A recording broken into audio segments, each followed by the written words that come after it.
We are conditioned to view the Renaissance as a divine explosion of human potential, a golden age where art, philosophy, and architecture were resurrected from the ashes of the Dark Ages by sheer intellectual will.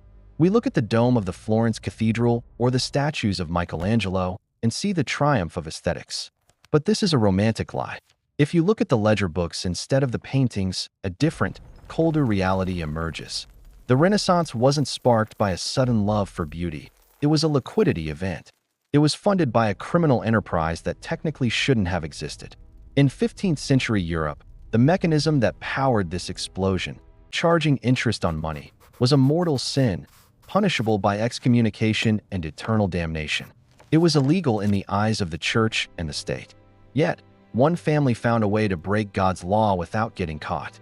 They didn't just lend money. They invented a financial protocol so complex that it hid illegal interest rates inside currency exchange tables.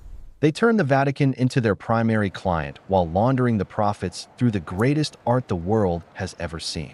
This is not a story about art. This is the story of the Medici Protocol, the financial engineering that laundered sin into civilization and created the modern banking system. To understand the genius of the Medici, we must first audit the terrifying regulatory environment of the early 15th century.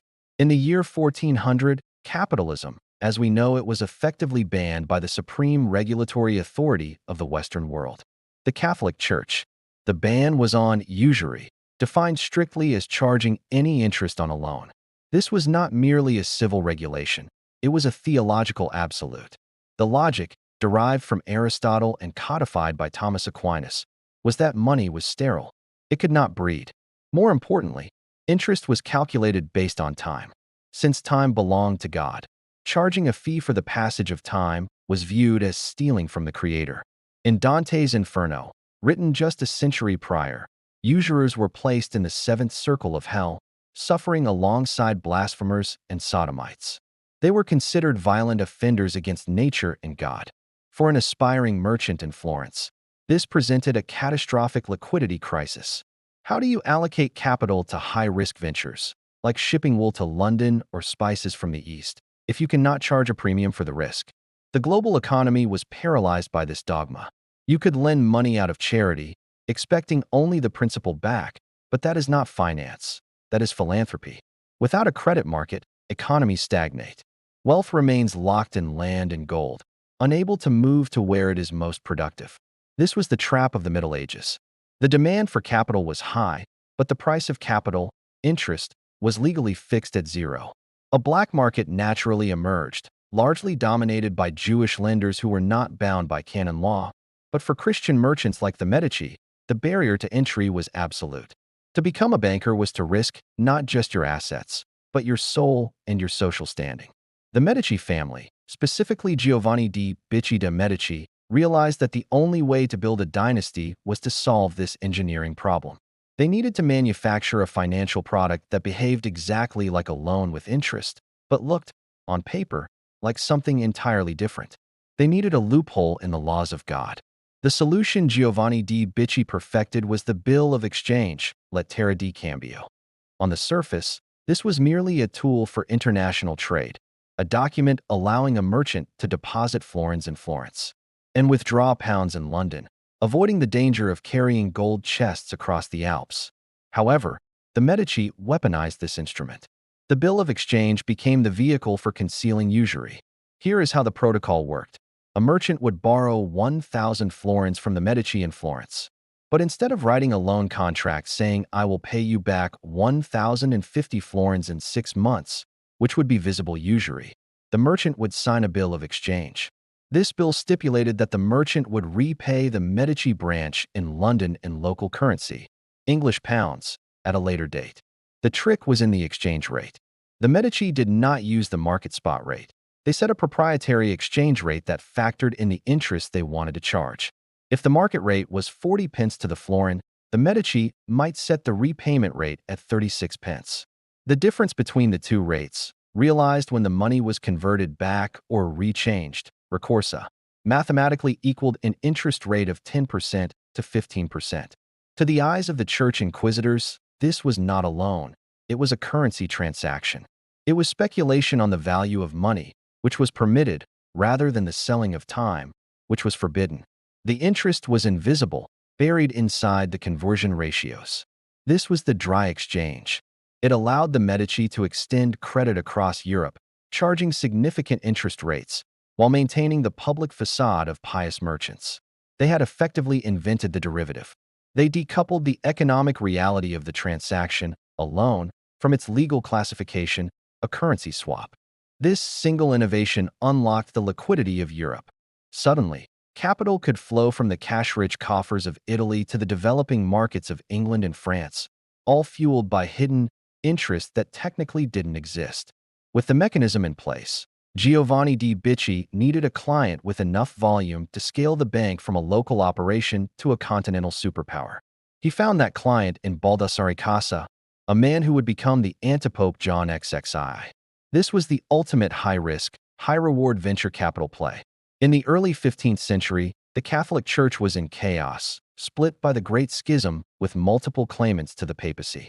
Casa was a former pirate, a man of military ambition rather than spiritual piety, and he needed vast sums of money to buy influence, hire mercenaries, and secure the papal tiara. Giovanni made the calculated decision to bankroll Casa. This was a massive gamble. If Casa failed, the Medici would be ruined, their loans defaulted, and their reputation destroyed. But Giovanni analyzed the political landscape and saw Casa as the likely victor. He opened the Medici vaults to him. When Casa was elected pope in 1410, the gamble paid out with infinite returns. In gratitude and necessity, John XXI appointed the Medici Bank as the depositary general of the Apostolic Chamber. This title effectively made the Medici the central bank of God. They were now responsible for collecting papal revenues from every corner of Europe. Every indulgence sold in Germany, every tithe collected in France, and every tax levied on bishops in Spain had to be funneled back to Rome. And it flowed through the Medici channels.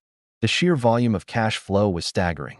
The Medici took a cut of these transfers, often around 10%, to cover the danger of transport and exchange.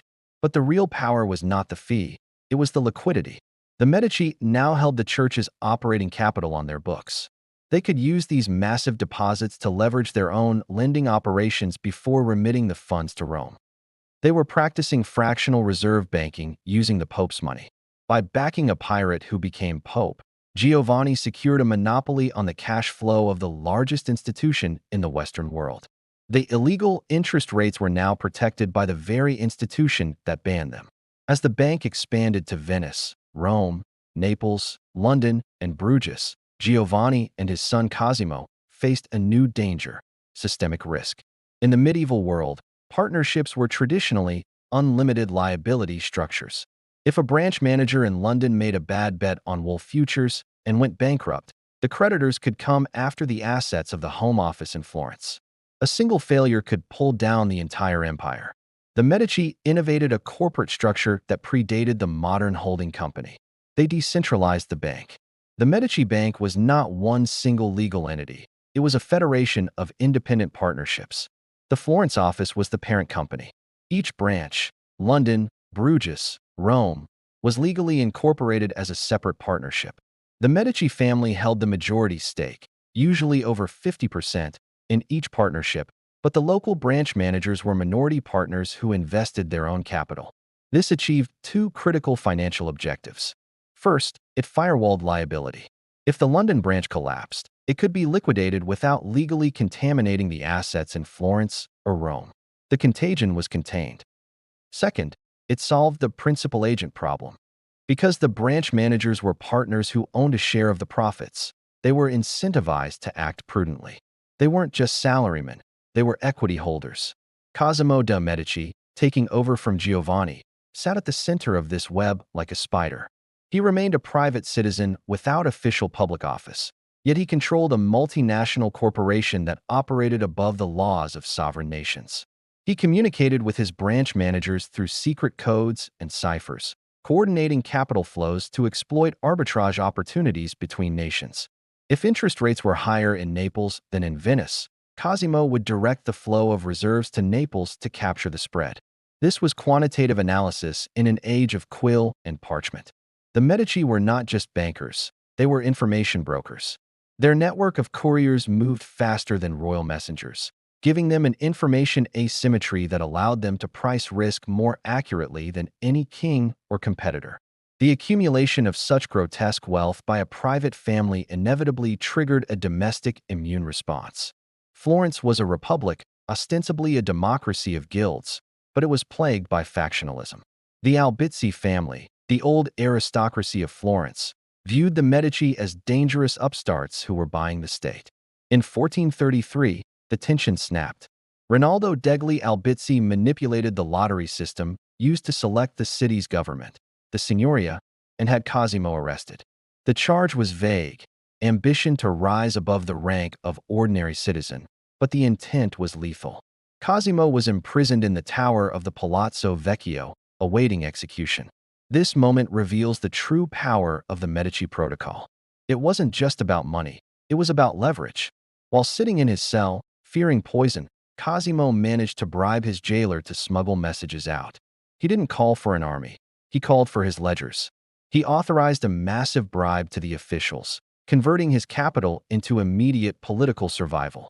His sentence was commuted from death to exile. He was banished to Venice. But the Albizzi had made a fatal miscalculation in financial mechanics. When Cosimo left Florence, he took his bank with him.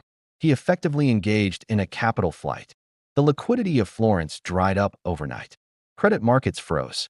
The local economy, dependent on Medici capital to finance trade and pay workers, collapsed. Meanwhile, in Venice, Cosimo was treated like a visiting head of state. He continued to operate the bank, flooding Venice with capital while Florence starved. Within a year, the Florentine government was bankrupt and the people were rioting. The very government that exiled him was forced to beg him to return. Cosimo returned to Florence in 1434, not as a conqueror with a sword, but as a creditor with a bailout package. The Albizzi were banished, and the Medici effectively foreclosed on the Republic of Florence. From that point on, the democracy was a shell, the bank was the state. We often view the Medici's patronage of the arts as a benevolent contribution to culture, but from a balance sheet perspective, it was a reputation tax. It was a necessary operating expense to offset the liability of their core business model, usury. Despite their clever financial engineering with bills of exchange, the stigma of moneylending remained. In a deeply religious society, accumulating profit from money was viewed as socially parasitic. Cosimo de' Medici understood that to sustain a banking empire, he needed to buy social license. He adopted the Aristotelian concept of magnificence, the virtue of spending wealth for the public good. But this was not charity, it was public relations on a massive scale. The Medici poured florins into the construction of the San Lorenzo Church, the library of San Marco, and the commissioning of works by Donatello and Fra Angelico. This spending served two strategic functions. First, it was a form of spiritual insurance. Cosimo was genuinely terrified of damnation. The church allowed usurers to repay their ill-gotten gains to God through charitable works. By funding monasteries and churches, the Medici were effectively paying a retroactive tax on their illegal interest rates, laundering their souls along with their money. Second, and more importantly for the business, it signaled solvency. In banking, perception is reality. If the public believes a bank is liquid, it is. If they believe it is struggling, a run on the bank occurs, and it collapses. By spending lavishly on visible, permanent stone structures, the Medici projected an image of unshakable stability.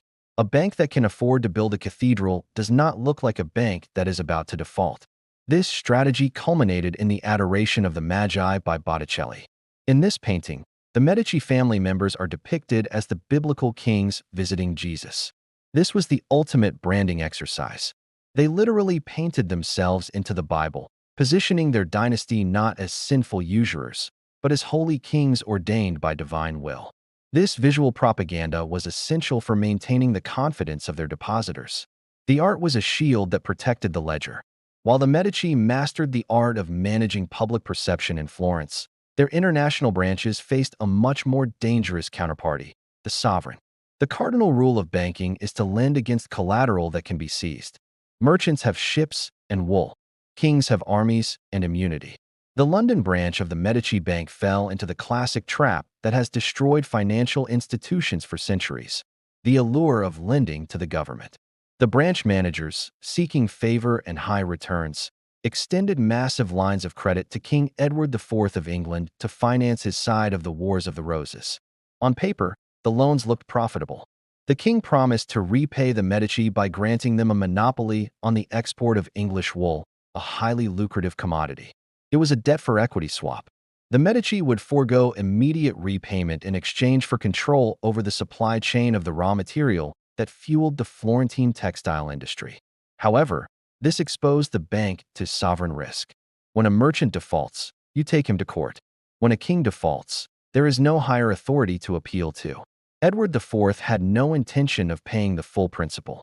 He knew the Medici were foreigners with no standing army.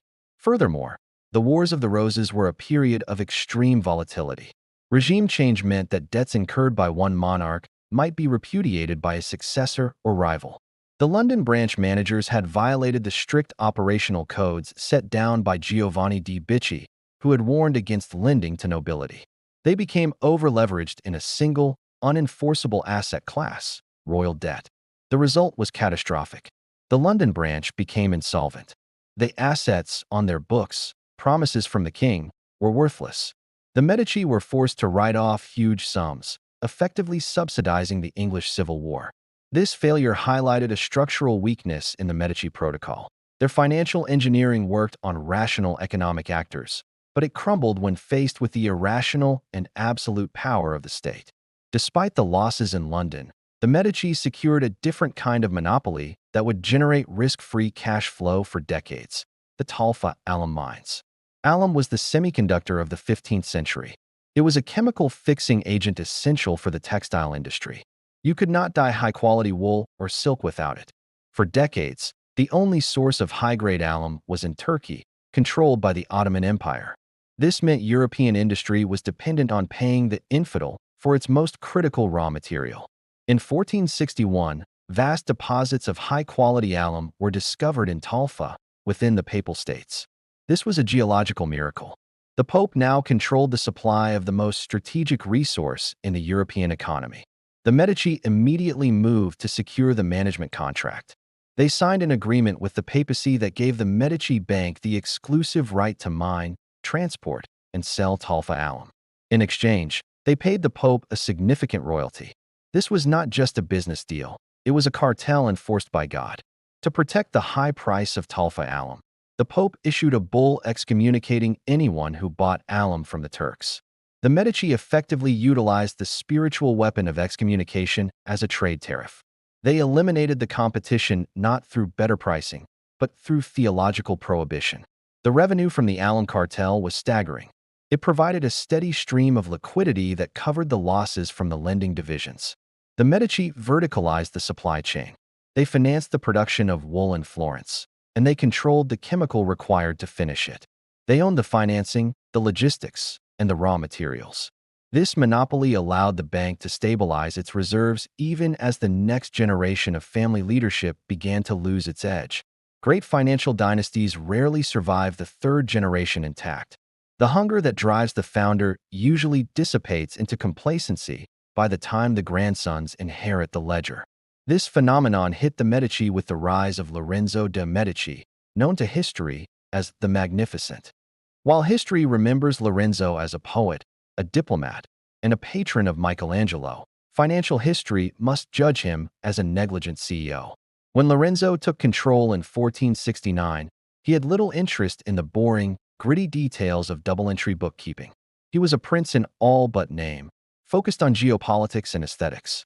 Under his watch, the strict internal controls established by Giovanni and Cosimo were relaxed. The holding company structure, which relied on regular audits and close supervision of branch managers, began to fray. Branch managers like Tommaso Portinari in Bruges began to take wild risks, lending huge sums to Charles the Bold of Burgundy without authorization, mirroring the mistakes made in London. Lorenzo did not check the books. He assumed the machine built by his grandfather would run on autopilot. Worse, as his political ambitions grew, his personal spending outstripped his income. the distinction between the bank's capital and Lorenzo's personal wallet began to blur. To fund his lifestyle and the immense bribes required to maintain political control of Florence, Lorenzo began to dip into the dowry fund, Monte del Dotti, a state-run investment trust meant to hold savings for the dowries of Florentine citizens. This was essentially embezzlement. The liquidity crisis at the bank was becoming a solvency crisis for the state. The Medici Protocol was being cannibalized by the very family that created it. The discipline of the dry exchange was replaced by the recklessness of a sovereign wealth fund managed by a man who didn't read the reports.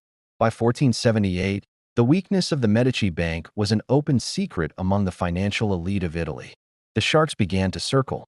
The most dangerous of these were the Puzzi family, a rival banking dynasty that claimed deeper aristocratic roots than the new money Medici. The Puzzi did not just want to compete. They executed a hostile takeover attempt that was both financial and physical. They managed to secure the banking business of the Pope, Sixtus IV, who was frustrated with Lorenzo's political maneuvering. The loss of the papal account, the depositary general title, was a death blow to the Medici balance sheet. The massive cash flows of the church were transferred to the Puzzi Bank. Emboldened by this transfer of assets, the Puzzi plotted to liquidate the Medici management team permanently. On Easter Sunday, 1478, in the Florence Cathedral, assassins attacked Lorenzo and his brother Giuliano. Giuliano was stabbed to death on the altar. Lorenzo, wounded, barely escaped into the sacristy. This was a corporate coup d'état carried out with daggers. If both brothers had died, the Puzzi and their allies would have seized the government and the assets of the bank. Lorenzo survived, and his vengeance was absolute. The Puzzi were hanged from the windows of the Palazzo Vecchio. But while Lorenzo won the political war, the financial damage was irreversible. The bank had lost its anchor client, the Pope. Its reputation was battered, and the cost of the war that followed the conspiracy drained the last of the Medici reserves. The Golden Age was effectively over. The bank was now operating on fumes, propped up only by Lorenzo's political manipulation of state funds. The assassination attempt proved that in the high-stakes world of Renaissance finance, losing a client could literally be a matter of life and death. The collapse of the Medici financial engine did not happen in a vacuum. It was accelerated by a violent regulatory correction in the form of a Dominican friar named Girolamo Savonarola. If Lorenzo de' Medici represented the bull market of Renaissance excess, Savonarola was the bear market crash. He preached a radical return to fundamentalist economics, arguing that the wealth created by the Medici was not just sinful, but fraudulent. Savonarola correctly identified that the Florentine economy had become a bubble economy. It was fueled by credit, luxury consumption, and the monetization of debt, all prohibited by strict scriptural interpretation. When the French armies threatened Italy in the 1490s, the public mood shifted from optimism to panic. In financial terms, the Consumer Confidence Index of Florence plummeted to zero. Savonarola's famous Bonfire of the Vanities in 1497 is usually taught as a religious event where art and mirrors were burned. However, from an economic history perspective, it was a destruction of capital assets. The citizens were induced to destroy the very luxury goods that the Medici banking ecosystem had financed. It was a rejection of the value-add economy the Medici had built. More critically, Savonarola attacked the financial infrastructure itself. He advocated for a Monte di Pietà, a public, non-profit pawnshop that would lend to the poor at zero or low interest, undercutting the private bankers and Jewish lenders. He was effectively proposing a state-run banking option to break the monopoly of the private usurers. For the Medici heirs, specifically Lorenzo's unfortunate son Piero the Unfortunate, this populism was fatal. The Medici brand, once synonymous with stability and magnificence, was now branded as the source of moral and economic rot.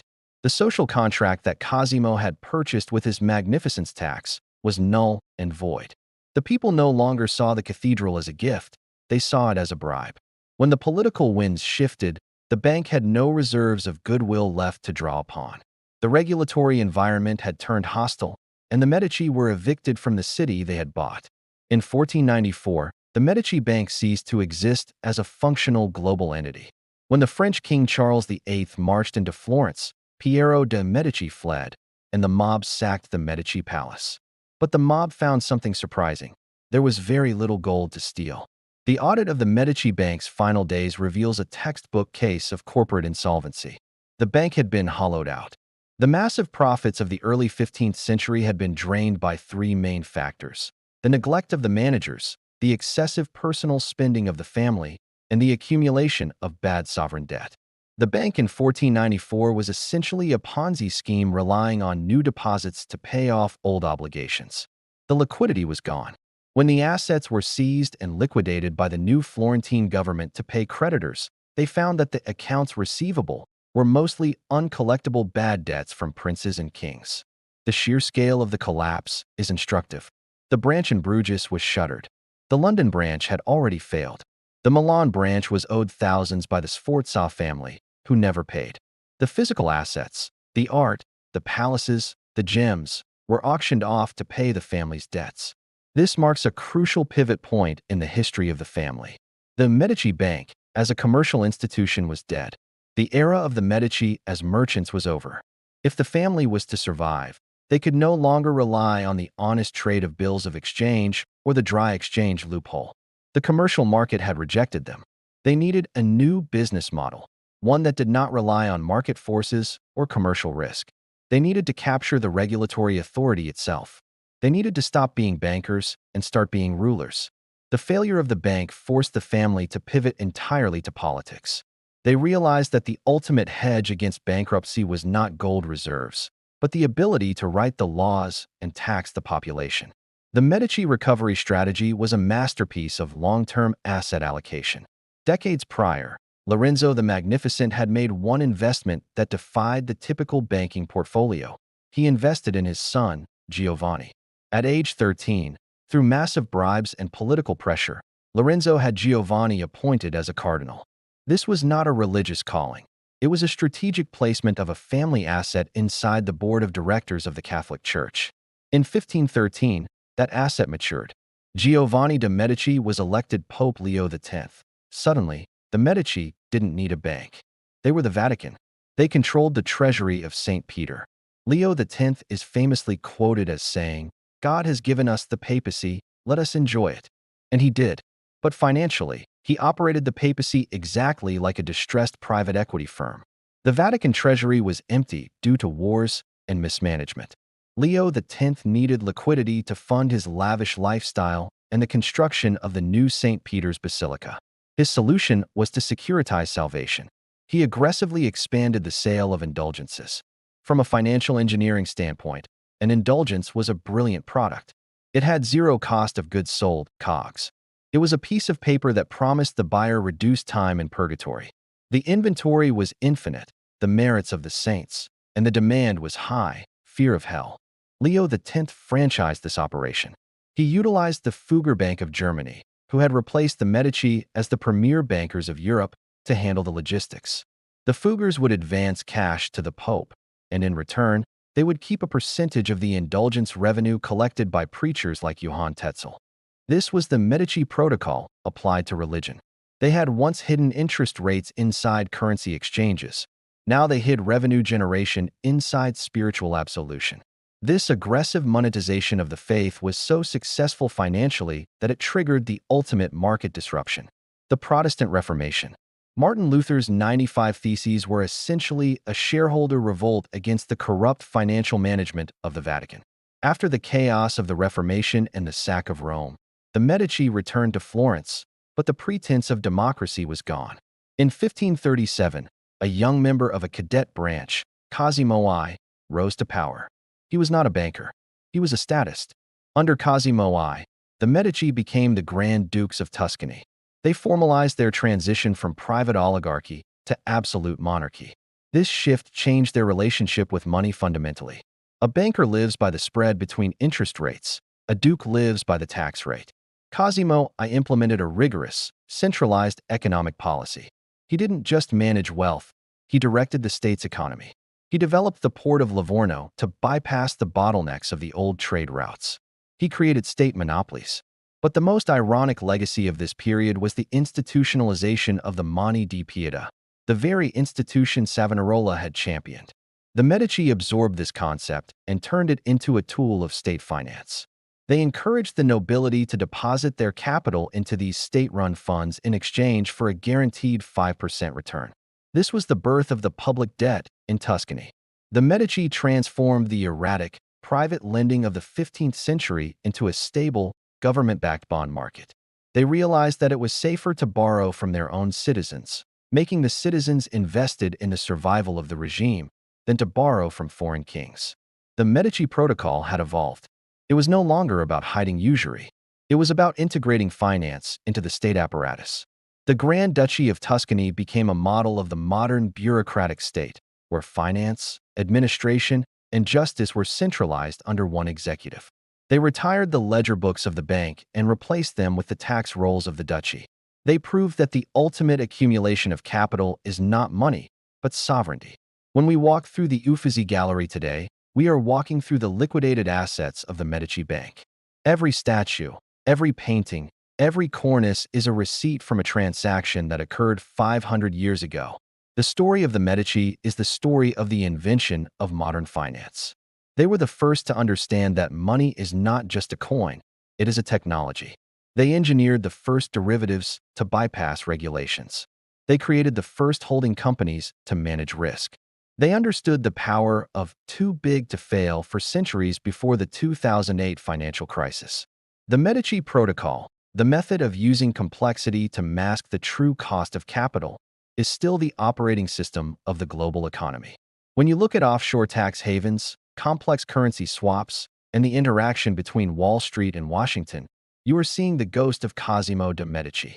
They prove that if you control the flow of liquidity, you can buy anything: art, popes, kings, and even immortality. The bank itself failed in 1494, but the family succeeded.